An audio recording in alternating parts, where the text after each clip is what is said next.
Get ready with me. Phone খুললে এখন দেখছি চারিদিকে সবাই গেট রেডি উইথ মি করছে, তো আমিও ভাবলাম চলো আমার গেট রেডি উইথ মি তোমাদেরও একটু শেয়ার করি।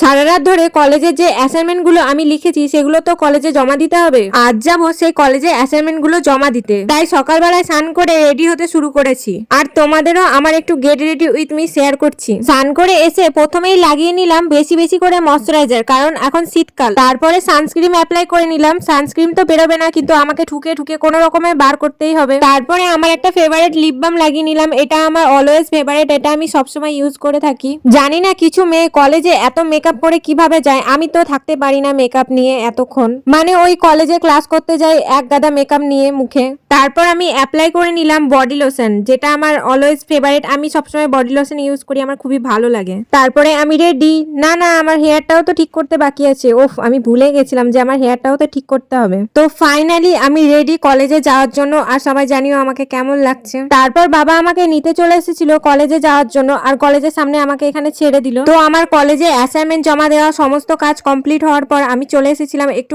মলে, কসমো বাজার। বাড়িতে আমার জামা রাখার জায়গা নেই, কিন্তু কোথাও যাওয়ার আগে মনে পড়ে যে আমার পরে যাওয়ার তো একটাও জামা নেই। তার জন্য আমার হাতে এই পিঙ্ক কালারের জামাটা আমি কিনে নিয়েছি। এটা পরে আমি কাল পিকনিকে যাব। কেনাকাটা শেষ করার পর তারপর চলে আসি বাড়ি আসার পর ভাবলাম যে চলো আমার নেলসটা একটু ঠিক করা যাক আজকে। যারা যারা জানো না, আমি একজন নেল আর্টিস্ট ও মেহেন্দি আর্টিস্ট। তোমরা যারা যারা চাইছো সরস্বতী পুজোতে অফারে নেলস করবে, তারা অবশ্যই আমার সঙ্গে কন্ট্যাক্ট করতে পারো। এবং যারা চাইছো basic to advance nail extension ক্লাসে জয়েন হবে, তারা অবশ্যই আমার সঙ্গে কন্ট্যাক্ট করতে পারো। আজকে নেলসটা কেমন হয়েছে সবাই অবশ্যই জানিও। সবাইকে টাটা।